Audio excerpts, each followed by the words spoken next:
Hey there, Libra, and welcome to your week of January 3rd, 2022 General Tarot reading. We're going to be looking at your energy over here on the left. Coming into this week, we're going to be looking at some potential challenges here for you in the center, as well as some potential outcomes cards for you over here on the right. We're going to get some more details for these cards by clarifying all of them here a little later on in the video with some more cards, and then we're going to tie everything off at the end with an oracle card to get your full message, so you'll want to stick around for that. These are general readings though, here Gemini, Libra, so some, all, or none of this may resonate with you. If it does resonate, then that's great. If it doesn't, then it's just not part of your message, or it just isn't your message, so try not to make something fit that doesn't. But without further ado, starting things off with your energy over here on the left, we got the Three of Wands, the Seven of Wands, and the Knight of Swords here. I feel like there's this real go-getter kind of attitude for you at this time with the Knight of Swords. He really is rushing forward. Like, all the Knights are very impulsive, but with the Knight of Swords, he's really like, let's go, like, let's do this. Like, he's rushing off full tilt here.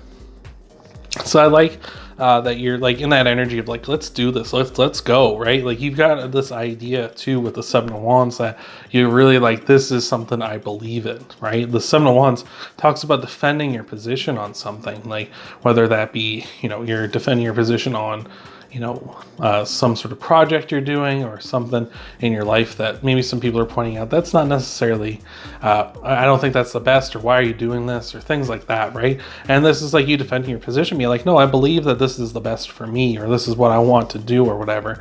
And I feel like you're really committed to that, which I think is beautiful. And with the Three of Wands here as well, I feel like you're willing to, really, in order to see like the product of this, like the end product, the ultimate goal of this, you're willing to wait as long as it takes, right? The Three of Wands talks about waiting for your ships to come in here, right? This guy waits on the cliffside watching these ships kind of sail in towards him, and it's like, yeah, really just waiting for what is going to pay off down the line. Like, I know eventually my ships are going to come in. I know eventually the payoff of what I'm working towards, of what I'm trying to accomplish here, is going to eventually pay off for me. So I like that a lot. In the center here, we got, in your challenges, we got we got the Eight of Swords, we got the Hermit, and we've got the Page of Pentacles. The Hermit is Virgo's card, so you may have Virgo in your chart. Might be dealing with a Virgo here this week, but with the Hermit card, the Virgo card, the Hermit card, the Eight of Swords, and the Page of Pentacles, this is really, it seems really like we're being a little reckless at this time and not really knowing where we're going. We're leaning really into that Knight of Swords, because the Knight of Swords is just kind of that impulsive, like, let's just go, let's do something to do something's sake, right? And where I'm talking about kind of being reckless here, the Eight of Swords talks about self-imposed restrictions, and like, that's in your challenges. So really that might be a problem for you, is like, maybe could come to like spending money, or you could come to like just going out and taking action, or whatever. It's like, there's a time for action, there's a time to wait too, right? And that might be something that you're struggling to find a balance there. And with the Page of Pentacles, I talk about kind of doing things a little recklessly. The Page of Pentacles is very much an information gatherer, and the Page of Pentacles also can be very immature too, right? All the pages are young at heart, but you can almost be immature and naive to a degree with them as well. So I feel like you may be really like lacking information, and just kind of like, let's just go and let's just do this, right? That's good to be like, like I say, a go-getter, but at a certain time it's like, are we just kind of doing things and spending energy where we shouldn't be spending it?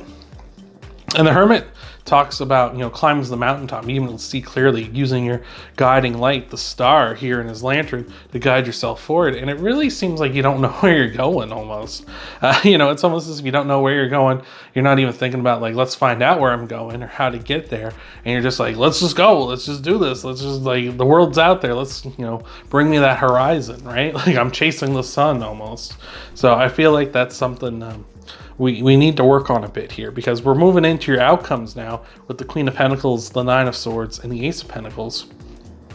And the Queen of Pentacles is a hard worker, of course, and she does represent working hard and putting in the time, but she also represents nurturing, being very motherly, very, very you know, making sure things are going well, making sure things are going according to plan, right? Making sure what we can control ourselves is being, you know, is going in the order that we hope it does, right? So I feel like that's an energy you're gonna have to step into, is like making sure, like making a plan, making sure we're sticking to the plan, making sure as much as like you can control is, you know, under control, and not, you know, kind of rushing out there, being impulsive and getting upset when things don't work out just because it is like, just because, you know, something doesn't work out because you couldn't have accounted for it ever. Don't get upset about that, right? With the Nine of Swords, you might be a little concerned like things aren't working out now because this maybe isn't the style you like to normally function under. Like it's like, oh shit, everything's gonna go wrong because like I've made all these plans, now it's not gonna work out, and I'd rather just kind of do it, you know, play it by ear, like let's just go. But the Nine of Swords also talks about how you're in a good position. It's just, this is more concerns in your head. Like this is kind of stuff that normally wouldn't have power, but you're just letting it kind of feed off of the negativity in your mind here. You can see this person is in a bed, but all the rose patterns on their blanket is to say you're in a bed of roses. Like that means you're in a very good position. It's just, don't let the negativity kind of fester and grow on you just because you maybe feel like things aren't necessarily going to work out the way you thought they would, right? And with the Ace of Pentacles here as well, there's a new start here for you, something with a ton of potential. You can see here with the Ace of Pentacles, it is something that eventually grows into the Ten of Pentacles, which is a big time harvest, you know, your physical material world being in a phenomenal position. And you can look into the distance here and there are these mountains. And what the Ace of Pentacles really tells us is that, like, to prepare for challenges in your life, right? You can't prepare for everything, of course. Like, these are mountains. You don't know what exactly they look like. You can't see any sort of terrain on them, but you do know climbing a mountain is difficult, right? Like, you know, mountains are challenging. Like, people, people die climbing mountains, you know, so prepare as much as you can, right? The Ace of Pentacles will tell us, fail to prepare, then prepare to fail, right? So you want to really prepare, make sure you're ready for this, especially with the Queen of Wands as well. She's like, make sure you can prepare as much as you can, or at least what you can control for, and go with that, right? Don't worry about the stuff you can't control. Don't worry about that kind of thing. So I like that a lot. I feel like there's a shift here for you, going from kind of like a little more like living on the edge, playing it by ear, to like, let's just get a plan in place here so that way we can, you know, do as much as we can. So I like that a lot. So I hope this has been helping you out. Hope this has been resonating with you here, Libra. Thank you for all the love and support I see in all the videos, all the likes, the comments, the shares, the subscribes. I appreciate it also so much, and I'm sending love and support out to you as well, hopefully with this resonating and helping you out. And even if it isn't, I hope things are working out for you too. So let's get into your clarifiers, and after these, remember, we're going to tie everything off with an oracle card. So we got the Nine of Pentacles, the Six of Swords, and the Empress. I like this. The Six of Swords is really telling us that we're kind of in rocky waters, but there are calm waters coming. I feel like that is us talking about, talking about the planning phase here we've been kind of mentioning, where it's like we're moving from kind of just not really having a plan, not really knowing where we're going, to getting something solid down here. So I like that. That's fantastic. With the Nine of Pentacles here as well, I feel like you are in a good position. Like, we're talking about that, like, you've kind of feel very independent at this time, and maybe that's part of what's going on here. Is like, you're so independent and so used to doing things your own way. Maybe what's happening is eventually you're going to be encountering someone who is kind of showing you another way, another path, and you're like, okay, maybe I can rely on someone else here, or maybe I can rely on another path instead of doing what I've been doing. And with the Empress here, I feel like you're in an abundance mindset. You're in this like powerful energy mindset here, which is great. The Empress talks about how you want to be in an abundant mindset where it's focusing on what you have and focusing on what will come to you down the line, instead of focusing on what you don't have and what you may never achieve, right? It's like focusing on the good here, focusing on the positivity, focusing on the abundance and not scarcity. So I'm really liking that. Like, you're in a good place. It's just we could be more focused is really the key here. So I like that, Libra. So let's take a look at your potential challenge clarifiers here as well, see what's going on. All right, we got one here for you.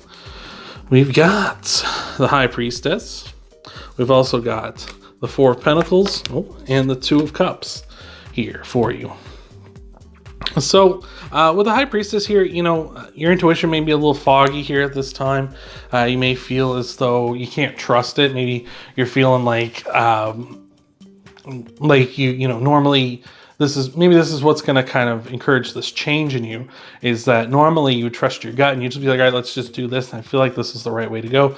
But now it's kind of leading you astray a bit, right? With the Two of Cups here as well, it's talking about a choice that needs to be made, like decisions that need to be made is what twos and tarot represent. And we have the High Priestess here, which is the second of the major arcana. So again, choices to be made here for you. Like, what will you do? And I feel like there's a lot of uncertainty here for you. But I feel like you're kind of obsessed with one thing, right? Because we have the Four of Pentacles here, where you can see this woman, she's sort of holding this one pentacle up above her. Like, she's obsessed with it. Like, this is what matters to her, is this one she has. Even though she has more pentacles on her, you know, she's got one here on her chest and two on her knees. It's like really saying like she's obsessed with this one though, right? There's lots more out there for her, but this one that she has in her hands is the one she's really obsessing over. And that, again, we might be talking about that path, right? That path. You might be obsessed with like, this is how I do things. Like, this is how I do it. I play it by ear. I go, you know, by the seat of my pants. I trust my intuition. I trust my guts, right? This is how I do things. And it's worked so far up until this point, you know, or however long I've been doing this for. But now I feel like there is a need for a change. There is a choice to be made here. And you may not make the choice to make the change. You may just, you know, continue to stick it out through this. So let's see what we got for some potential outcome clarifiers for you as well, Libra. Let's tie this all off with an oracle card at the end of the video. We got cards flying everywhere. What do we got here for you? We got the Chariot. I love it. Ooh, we got the Sun, the Five of Wands, and we've also got the Seven of Wands here. All right, I love the Chariot has come up. I love the Chariot and the Sun have come up here, because that means you're heading towards happiness. You're heading towards a lot of success in your life. You're heading towards a lot of positivity, which is beautiful.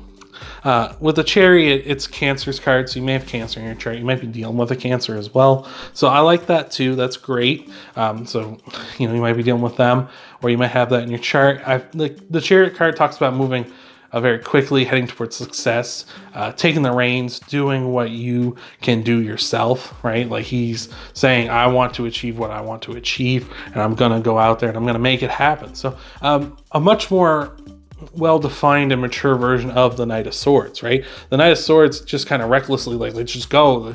The Chariot moves with purpose. Like, he's like, I have a goal in mind and this is what I want to do, right? So I love that. That's fantastic.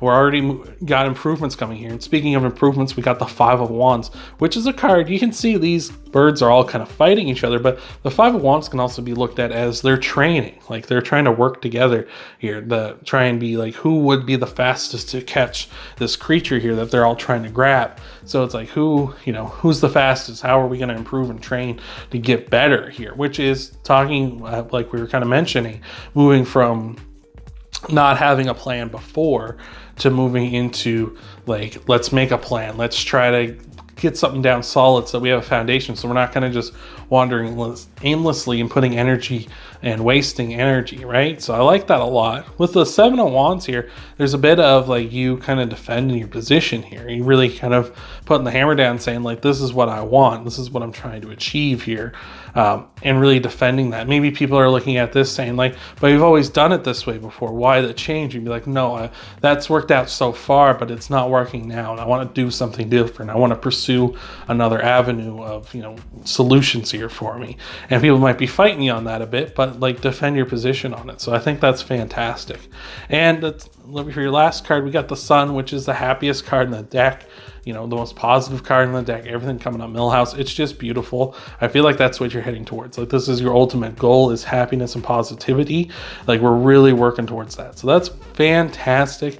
I feel like you're going to be achieving that once we start making that change and start building momentum towards your goals, once you have focus here. So let's take a look at your Oracle card to tie everything off. I hope this has been helping you out. Hope this has been resonating with you, Libra. Thank you so much for making it this far. And let's see what your Oracle card is to end your reading off. We've got the Scarab Beetle Spirit. That's interesting because I believe Gemini also had the scarab beetle spirit for their oracle card, but it's saying magic works through you. And sometimes you may feel as though the magic's left you. Like it feels like the, you know, the juice, the power you have, it's kind of gone, right? It's kind of like, you know, like we were talking about the high priestess, maybe your gut, you know, trusting your gut, and it's not working. It's just the magic's evolved, it's changed, like, or it's asking you to change. It's like, do you want more power? Well, this is as far as I could take you. But if you want even more, you can try this other path or do this other thing or something, and we got more for you. Like it's not necessarily you're out of magic completely. It's more like you're out of this magic. And now here's some new magic to kind of push you even further. So I think that's beautiful, Libra. So hopefully that's helped you out. If you want to help out the channel though, Libra, you can hit that thumbs up. The like button down below helps out a ton. You can subscribe to the channel as well if you haven't already. That way you can find this channel every week as I'm uploading your videos every week. And check out your Sun, Moon, Rising, and Venus sign videos too after this one. Thank you for being here, Libra, and I hope to see you in the next video.